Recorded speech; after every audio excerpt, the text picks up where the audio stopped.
29, 1956.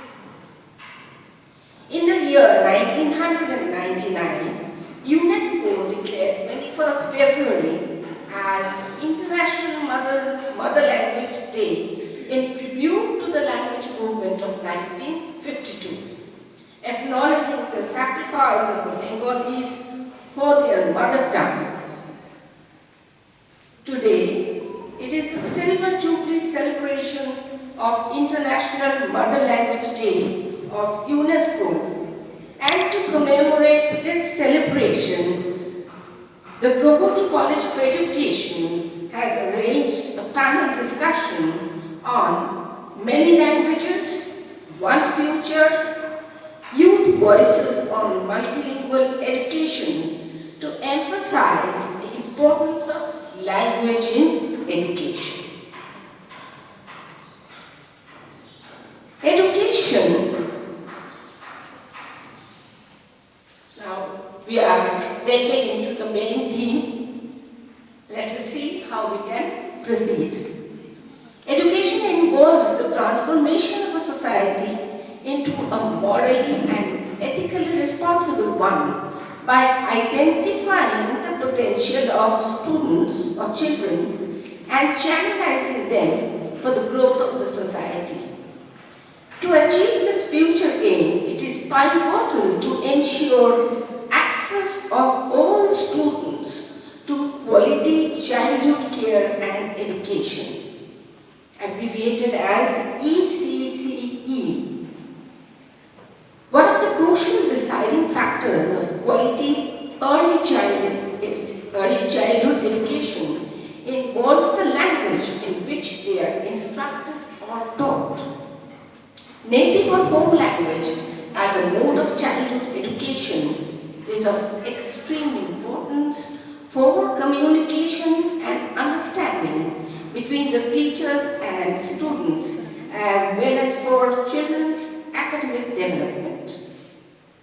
All students must have access to quality education to achieve remarkable progress and leadership in future, as well as for economic and scientific progress, national integration, social justice, and preservation of culture.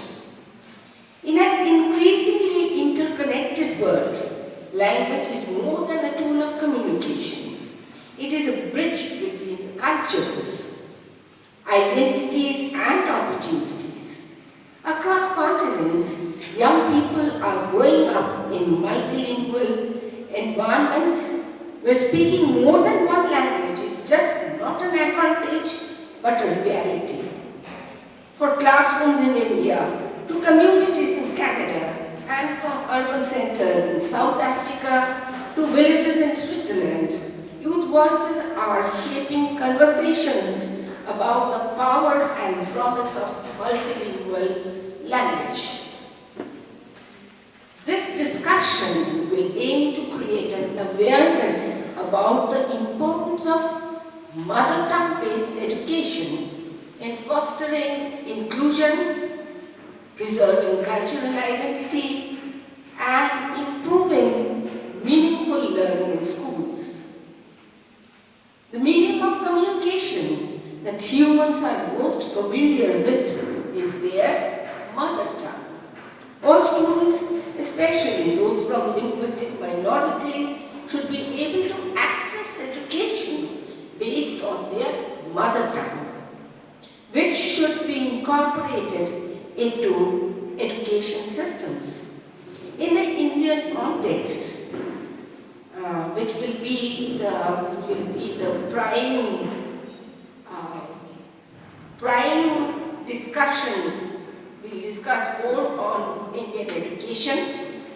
So here we find that the Radhakrishnan Commission, 1948, Udaliyar Commission, 1952-53, Kothari Commission, 64-66, National Policy on Education, 1986, it stated that education should be provided in the mother tongue, especially during the primary school level, that is, at the tenure age.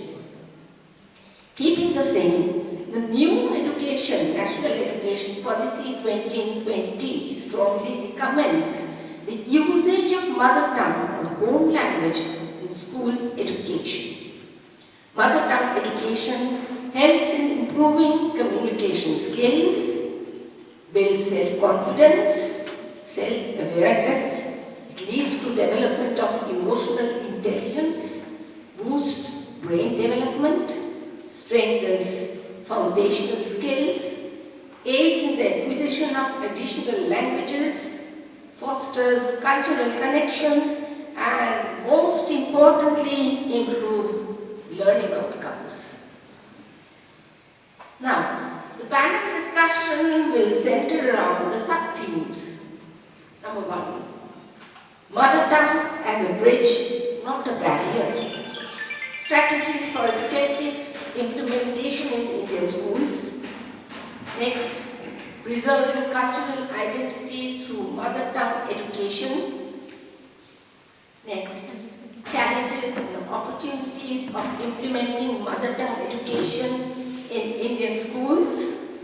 Next, innovative approaches to integrate mother tongue in school curriculum.